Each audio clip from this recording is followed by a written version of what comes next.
Welcome to an all-new Lay It On Me. Allow me to lay it on you. MrBeast, the man, the myth, the legend himself, finally came out to speak against the allegation. And it was bad. I'm gonna just say it. I'm gonna just skip the whole review for you, okay? It wasn't that great, okay? I talked about it a little bit, I think on Wednesday or Thursday, and I said it was my gang, my boy, Caleb, okay? Oompaville, aka Caleb, okay? One of my good YouTube colleagues, okay? We've done a few podcasts with me, Mudahar, and that was really fun as well. And I watch his content like on the regular. Great commentary guy. He was the person that MrBeast chose to do an interview. He dropped the interview on Friday, and then I came out to hang out with you guys. It was a 2.5-hour interview, and I gotta say, if you guys were there with me live, I think the VOD, the reacting to it was like somewhere here on the channel if you guys go through my videos or whatever, but oh my freaking lord, it was a big resident sleeper. I honestly did not feel like the interview actually started until like 1 hour in. Okay, now before I go in, and let's talk about objectively what occurred during the interview. First, what you kind of need to know as up front is that Caleb is he's a chill guy. He's a goofy guy. Like, the chill guy meme, okay? That's him. Incarnate. Just, that guy, he gives takes, but it's nothing like harsh or crazy. I would say he's more like an entertainer, more of a comedian, more of a laid back chill guy. So it really felt like when he was talking with Jimmy, MrBeast, Jimmy was sitting back, laughing, like cackling, kind of talking about, they were relating to their businesses. It really felt like it was two guys, two chums, just talking back and forth. And then Jimmy would give an answer, and then, Caleb would be like, yeah, I agree with you, and here's my kind of interactions as being a YouTuber. And then Jimmy would be like, yeah, you see what I mean? So now so it just really felt like a back and forth of like just two colleagues, two friendly people, which is good and great. But, at the same time, I think a lot of people wanted Jimmy to feel a little bit pressure. Like maybe this was a bit of an interview where maybe there was going to be some hard-hitting questions that would make him feel a little bit uncomfy or catch him off guard. And for a very long time, that did not happen. Special shout outs to this goat here, Francis, who basically gave a timeline of the events of the questions that were asked, okay? First one being like, why were you so silent? Jimmy was basically saying that he could not talk because when he was basically doing the internal investigation or the external investigation on his company, they were like, yeah, you shouldn't talk so that you can't influence people to say or do things kind of thing. So he had a cone of silence where he couldn't reach out, where he then later said he wished that he, was not able to do. He wished he was actually able to speak out, and he actually made a YouTuber apology, but just did not come out with it. Another point they talked about was Delaware, okay? And I don't remember him talking more early about Delaware, but it was something kind of really basic. It's one of the points that I was pretty upset with. If you guys don't know, Delaware was the person that was on MrBeast's crew, who they found out later was a registered sex offender. But the explanation from Jimmy was that when he first hired him when he was 19, he had no idea. He didn't do background checks. There was only 4 or 5 people. So no one really cared, to be honest. 19-year-old Jimmy hired an RSO. The problem would have been is if they found out, and then when they found out, what was the response? Was it an immediate ejection? Was he just still chilling and people knew, but they kind of let it fly? What occurred? But that question did not get answered. It didn't get any kind of follow-up. It was more like, yeah, I'm 19, I'm Jimmy, I didn't know he was an RSO, and then that's it. That was it. We're not going to go any further into it. They talked about investigation bias. I don't remember too much about that. HR problems, mom being head of HR department. Again, these are kind of things that a lot of people don't really care about. Not any of the hot topics. I mean, there might be a few people who kind of cared about some of these small items, but it wasn't really any of the major items that MrBeast was kind of getting canceled for it. So it was like, all right, okay, we don't care your mom is head of HR. To be honest, even if it's a conflict of interest, we just do not care. The no doesn't mean no policy, which I felt like got explained pretty quickly. If you guys don't know, he had an employee handbook where he said no doesn't mean no, which essentially means hey, if you call somebody and you say you want to do a video with them and they say no, then call their manager. And then, basically if they say no, then call the manager's manager. Okay, don't just give up because you make one call and someone says no, because it was somebody who didn't even have the authority to say no kind of situation is what that meant. Rosanna Pansino, his biggest hater, by the way, was doing spins on this detail. But if you were kind of corporate or business savvy, you understand what no doesn't mean no means, even though it does imply lack of consent. Okay, but those are two separate things. Context matters. Then it started getting very resident sleeper here, and I was they started talking about CGI in his videos. No one cared. I can Apparently he used some CGI in his videos, and they spoke on that forever. The CGI of a hospital, almost 10 minutes, just 20 minutes talking about CGI. And we were just like, chat was just like, what? Who cares? Or is this really a thing? But comes to find out, okay, when it comes to MrBeast Philanthropy, his second channel, or one of his channels, where he basically does a bunch of things for free. It's a non-profit. Apparently he's not getting any more brand sponsors anymore, and they're just hemorrhaging and losing a lot of money because brands don't want to work with them anymore because of the Dogpack 404 video, right? So it's really bad for him, but again, not something that a lot of people have been harping on. But my guess is that this is a question that I guess he wanted to have entertained so that the brands can be like, look, work with us again on the nonprofit channel, because there was no wrongdoing, and please stop trying to drag down the MrBeast Philanthropy channel. We're not doing any wrongdoings here. Then they have the 100 girls versus 100 boys video, not too much, and then they finally talk a little bit about Soggy Cereal. Soggy Cereal is the video guy who made the Fallout video about 2 weeks ago or so, talking about not defending MrBeast,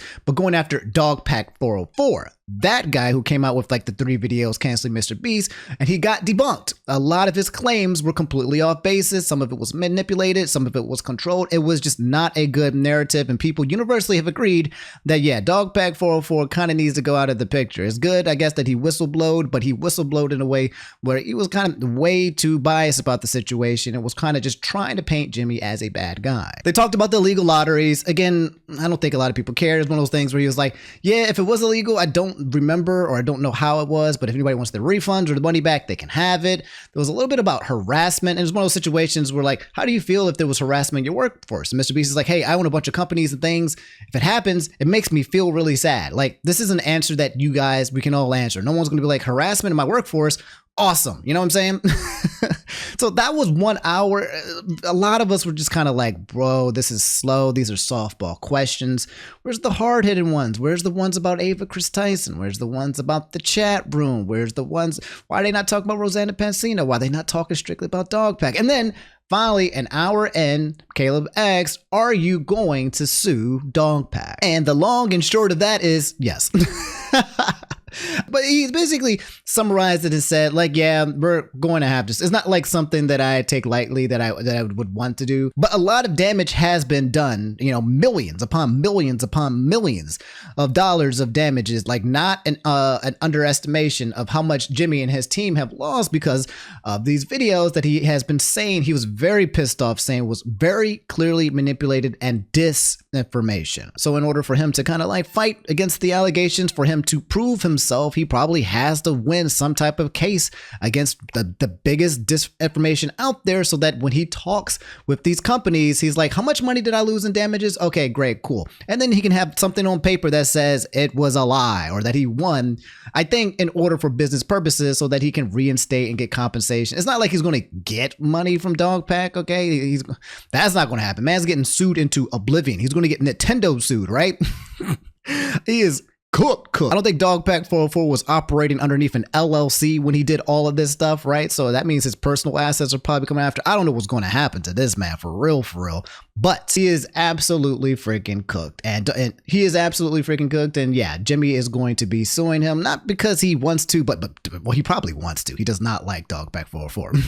But also he has to, and the sake for his business and all the damages that got done. So here we're almost halfway into the video. They talk about the crypto fund. This one was pretty big as well, but again, I didn't get harped on too well. The crypto fund was, if you guys don't know, MrBeast, there's some allegations that he had a wallet, and in this wallet he did this little pump and dump and a couple of other activities that looked kind of shisty. People were saying that maybe he was using these wallets to fund some of his companies. But one specific one is where he made a tweet, and we'll talk about that towards the end of crypto fund. Caleb didn't really go too much about the crypto, and he basically said that, yeah, he has a fund manager who basically runs all of his crypto. The TLDR, MrBeast says, hey, here's a bunch of money. Make me some money in the crypto place, get me exposed there and just make us a lot of money, blah, blah, blah. And he was more so hands off on it. But there was a little bit of contradictions because people were saying that Jimmy talks about the crypto in podcasts and that he's made tweets about it. More on that later, okay? But at that point in time, they didn't go into it in detail, which was one of the things that people didn't like with the interview, is there were, number one, a lot of softball questions, and number two, when you really started to get like some answers out of Jimmy, you started getting into some of the things that kind of made him a little uncomfortable, a little bit of wary, and Caleb didn't really, put on the gas and go in further. He kind of just backed off. And then sometimes Caleb would lead him, kind of be like, yeah, I see what you mean, and start answering for him before the question is even out there to kind of like help him. They almost felt like he was kind of helping him. Then what else did they talk about? Dogpack saying MrBeast is the Antichrist. That one is, I don't even know why that's like a subject. We all know that MrBeast is the Antichrist, okay? That one doesn't need to be discussed. How are the funds used to do the charity? Don't care. Using charity for content. This one was interesting. They talked about the concept of, using charity for content. And we all know that, yeah, it's really good. You get incentivized by the government to give money to charity. Okay. That's why it's a write-off. I understand it as an accountant kind of thing. But I think one of the questions people wanted to kind of go into was the morality around giving money to charity and then making that content kind of situation, monetizing the unfortunate events when it comes to people type situation, that narrative that people like to talk about. That's kind of what I think a lot of people wanted to hear him talk about. But in my opinion, I know I'm yapping, but we're halfway through the video. Trust me, this small segment TLDR is way better than watching 2.5 hours of this video. Okay. But yeah, anyway, I think the whole point is that some people don't feel like it's good to make content around kind of like, trying to help people who are worse off. But at the same time, at least in my opinion, I think if it incentivizes people to go out to do good, it spreads a pretty good message. And if I'm one of the, 100 or 1,000 people that get helped by MrBeast, like my eyesight gets cured,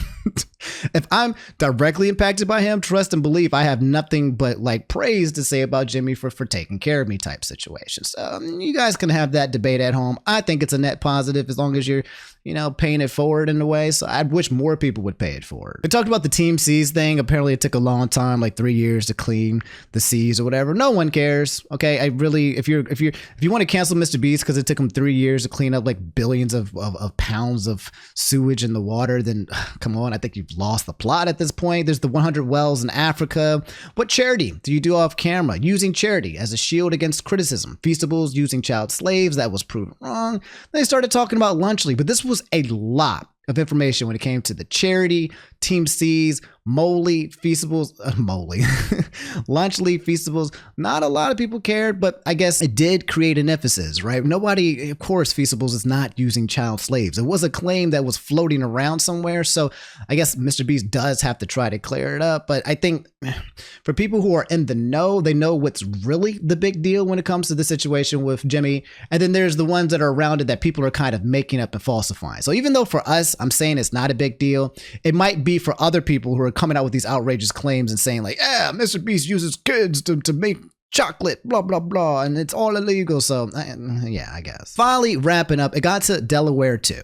They talked about Delaware, and this is the part where he basically said that, yeah, Delaware essentially was somebody that he hired. And again, this is the part where they didn't go any further. If you look here, Delaware conversation only lasted 3 minutes, whereas when it came to like CGI, it lasted a good 15 minutes. Talked about Lunchlys and Feastables for like over an hour. Like it was a long time, but the Delaware situation is something people wanted more information on. They talked about Jake Weddle and the war crimes. This was an interesting conversation too that I felt like could have been drawn out as well, because Jake Weddle is the dude that was in a YouTube video, or was going to be, but then it got canceled because he couldn't make it past 11 days. The lights was on and he felt like there was the Geneva Convention. He was being tortured and then he suffered from just having the lights on and could not sleep. MrBeast later reached out to him and gave him some extra money and said, hey, I'm sorry for the inconvenience. Sorry that this is how it makes you feel. And, Caleb touched upon this. This was a good question. And MrBeast's answer was one a lot of people actually thought that he would say. He was kind of like, well, yeah, the whole point of these, games is that you don't know how people are going to react. And the way that he sees it is like you might have one person who has the light on and, as an example, and they're completely fine. And you have another person who might be in there for 3 days and they just might like shut down down. Like, I'm just like Peter Pan's, something tragic might happen to them as well. Like, we all know that these type of games, when it comes to TV shows and the internet, have existed for a long time. So it depends on the actual person, the experience type of situation. And he feels that, you know, it's one of those things where you can just challenge yourself, you know, just go out there, do your best, win or lose or whatever. And then when you feel like you've tapped out, then you get out, right? Kind of situation. And that way, that sounds like a WW, a win-win. You challenge yourself and you got some money, which is, I think, a pretty fair way to look at the situation. One point that maybe that Caleb could have brought up that a lot of people have been harping about is the concept of dangling lots of life-changing money in front of a human being who might not have any money. Changes things drastically, right? It messes with their brain. It alters their chemistry. It's like dangling a carrot in front of a hungry horse, right? Like, a lot of these people will starve themselves and maybe even die in the pursuit of happiness. So it's one of those things where the psychological factor, dangling all of this life-changing money in front of somebody who needs their life change, and the things that they will do, the amount of suffering that they might go through might surpass what you want them to actually experience as a host. And it leaves the hee ha ha realm of, hey, this was a fun thing, to, oh my gosh, bro, you need to pull out now. And they're like, nah, bro, if I die, I die. But otherwise, I'm getting this $1 million. You know what I'm saying? So that could have been a conversation that could have been had. And maybe a point of view I would have liked to hear Jimmy speak more on, which is the concept of just having that power dynamic. They talked about the Beast games. It was kind of like a situation where he admitted, like, I think at one point, one of the girls needed a pad, but she was like allergic, so they needed to get a vegan one, but like, I guess it didn't get to her in time, so that was something that didn't work out. There wasn't enough communication, but said that, yeah, they just would have ran to Walmart and got her whatever she needed. But otherwise, saying that, downplaying a lot of the things that were occurring when it came to the Beast game, said there was no broken bones. They called like 1,000 people, essentially saying that a lot of the claims are false. Now, the ones that are real or true, not sure. Just wrapping up, what was your biggest mistakes? I think Jimmy's biggest regret was basically being too silent too soon and not coming out earlier. That maybe provide some explanations, and kind of wishing that he, you know, didn't go to that cone of silence when it came to the external investigation, which he had basically said, like, hey, it's kind of in a catch 2022. He has to get investigated. It has to be a third party. They're not ruining their reputation to basically research him. But at the same time, if he didn't do the investigation, then people would say he's not taking it seriously. So I think MrBeast coming from a place where he's trying to address all of the disinformation. And there's so much wrong information that's out there on the internet that the actual criticism is something that he can't even start to see because there's too many mountains of just wrong information that's just being pushed out everywhere. The narrative is so strong, he can only see the blatant lies and the things that are 100% not true and that have impacted his company and forced him to, you know, fire his employees. There was the Shadman poster. If you guys don't know, Shadman was the dude who drew, he was just a nasty guy. I didn't even know who he was. Drew a lot of nasty stuff with like lolies and kids and just apparently just really disgusting type of person. And Ava Chris Tyson got a poster from Shadman and put it in their room. And his response was kind of like, yeah, it was just like an anime thing. Like, he just saw it. I guess Ava put it up and he just left it there but he didn't really know what it was. Didn't really look much into it, kind of thing. He said he had his own posters as well. Like, he likes Naruto and Code Geass. So he was kind of like, yeah, I guess I saw nothing of it. Some other people didn't really agree with this answer because if you actually look at the poster, it's very sexual in nature. It very clearly shows a very underage girl putting like a gun in her mouth and treating it like it is a penis. And then just like, it's very lewd. It's very suggestive, and it was just hanging on there. So people were saying, like, how can you not know that something this disgusting is just sitting up on your wall every single day? My guess, though, is that he probably doesn't know who Shadman is because he doesn't have any interactions with Shadman. He literally said, I've had none. Like, does not talk to the guy, right? In my opinion, what I thought it was, and this is not me leading him, but it might be one of those situations where he's like, yeah, my friend has like some weird fetish, I guess, when it comes to some like sexual shit. Like, he's a bit of a, I don't know, just a bit of a creep, but he assumed, I guess, that it was legal, and he's just like, whatever, I'm just gonna ignore it or leave it alone. Sounds like, at least from what I was reading, that he doesn't partake in the stuff that Ava Chris Tyson was. And he just focused on YouTube type kind of guys. So he's just like, whatever, my friends are going to do whatever they're going to do, but I'm not going to pay attention because I'm focused on growing YouTube and making a business. And then finally was the crypto fund too. At the end of the video, this is really important, okay? Caleb comes up with some follow-up questions to talk about the coin. These are questions that he calls to him on the phone after the interview. And these are good questions. These are questions that actually go dig into it. And Caleb is actually being a little bit more harsh on him, maybe because he's not looking into the eyes of the beast himself. And the reason why these questions are pretty good as well is because they're actually not from Caleb. These were questions that were asked by CoffeeZilla. I secretly interviewed MrBeast after he refused to answer my questions in my investigation a few days ago. Now we have Oompaville, who MrBeast decided to do the tell-all interview with, and I was able to ask a handful of follow-up questions. I think it was 2 or 3 questions at the end of the video through Oompaville. I just wrote up a Google Doc because I had a feeling that they weren't going to be properly addressed. So we're going to go over those responses a bit out of order, in the order that I think is the most interesting, actually, because unfortunately, because of how it was filmed and then the follow-up questions were asked, they're at the very end of the video, and I really feel like they actually matter a lot. It's kind of a shame because I think a lot of the questions will not be seen by most people because it's a 2.5-hour interview. Probably most people only saw sort of the very casual answering of the crypto allegations, sort of more towards the middle of the story. Yeah, so he asked these questions. It was towards the end. A lot of people checked out and just waited for the TLDR. But yeah, he was like, these questions were specifically asked on purpose because, you know, if CoffeeZilla is asking you questions, he's leading up to us. He's got evidence. He's just waiting for you to say something that's stupid or wrong because he knows the answer. He's just wondering if your answer is going to match it, or are you going to say an answer that's going to put you in an obvious lie. Long and short of the CoffeeZilla video here is that essentially is that Jimmy did press the red button. Okay, well, he has this thing. Jimmy has this thing where, you know, when things happen, it's usually a proxy, right? There's MrBeast, Jimmy, the person, right? And then there's MrBeast, the company, and then there's MrBeast, the fund manager, and then there's MrBeast, the HR. There's these proxies, okay? And so when these guys do something, he can go back into MrBeast and Jimmy and be like, hey, I'm just the guy, I have 7 companies kind of thing.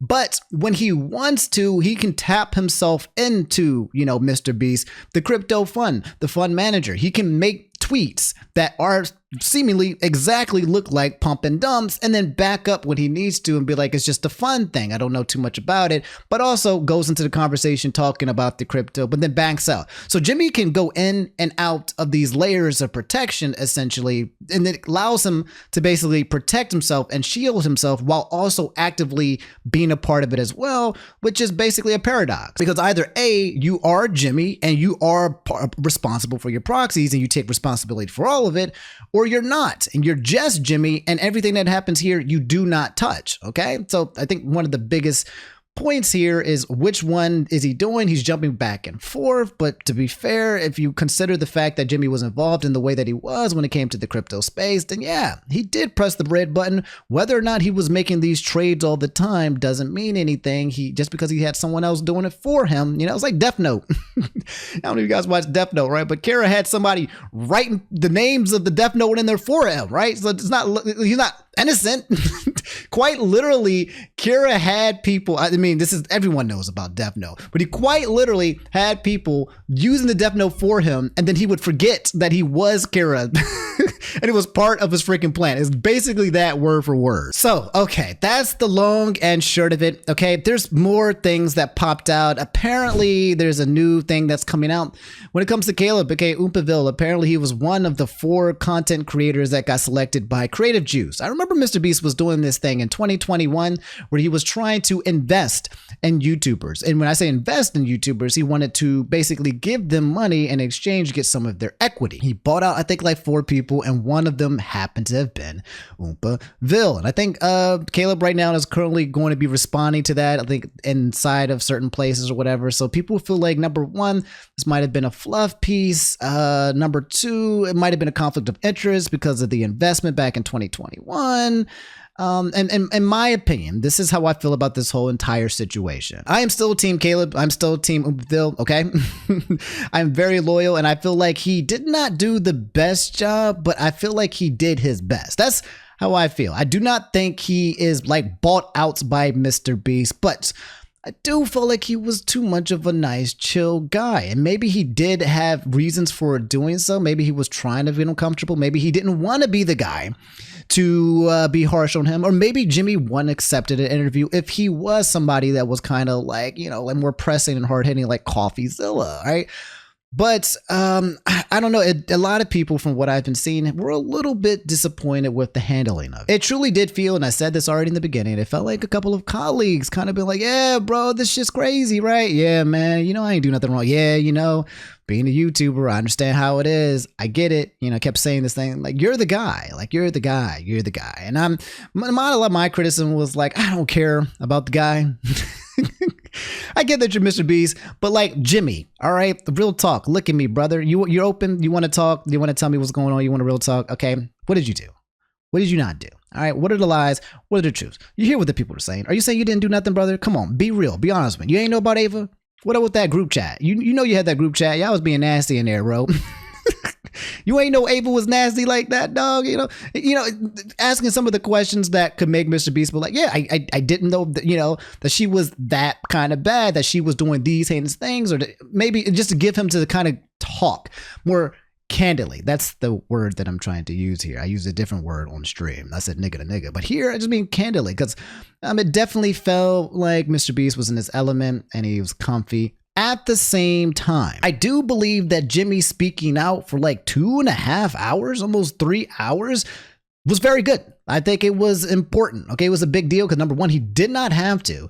And number two, that's almost 3 hours worth of just freaking speaking and testimony that people can sift through now at their own time. Internet detectives can go ahead and take every single word that he did. And if he's lying, then they can get him. They can get his ass. Like, if they can find contradictions using all of this evidence, then Jimmy is now exposed, right? He has allowed himself to become vulnerable enough to those to being exposed directly from his own word and his own mouth. Now, it could have been carefully curated so that nothing does get it. Maybe he had PR training. Obviously, there's also things that he cannot talk about. He said that in the interview, and he said like, yeah, oh, finally a question that I can, talk about. So there's some things that he cannot talk about, maybe because he's under attorney-client privilege, or maybe this might have something to do with third parties where he's not allowed to give information about other people. I'm not sure. But yeah, a lot of people wanted more from it. Some people were calling this a pretty big nothing burger. I'm not going to sit here and call it ass.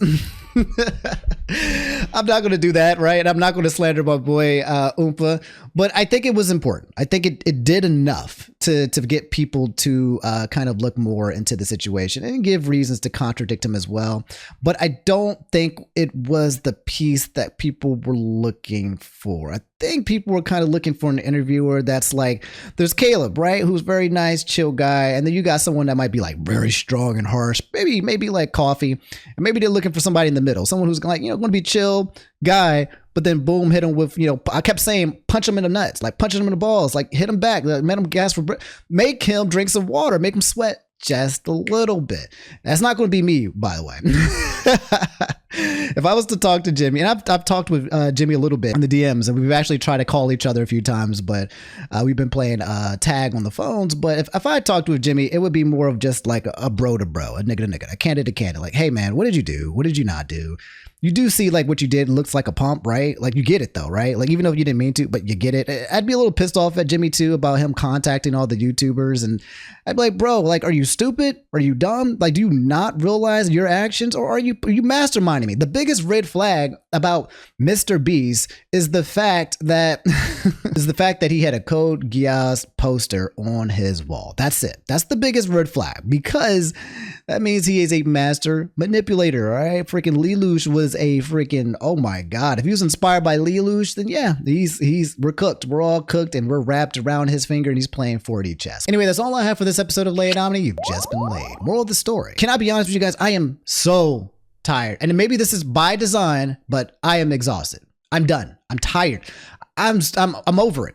All right. Unless MrBeast did something heinous, right? Like if he's out here, I don't even care anymore.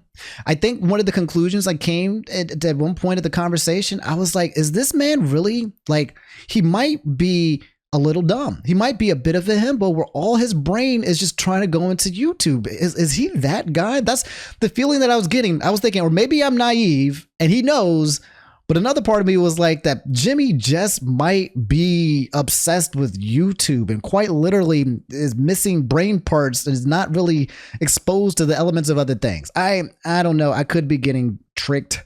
You guys can let me know how you feel about it, but I'm gonna be completely freaking honest. I'm starting to get gassed out and tapped out from this entire situation. And I hope this is the end. It definitely feels like shades of Illuminati. I don't think it will be the end, but we shall see. But for right now, I'm willing to back off and wait. If something more heinous comes out, we'll talk about MrBeast, I guess. But until then, I feel like we're kind of doing spins on it. That's how I feel. I'll catch you guys tomorrow. We'll have a nice little Amelie recap of the things that happened over the weekend and a lot of things that are going to probably be happening on Monday as well. I'll catch you guys later. Y'all take it easy, brush your teeth, floss, don't get halitosis, and peace.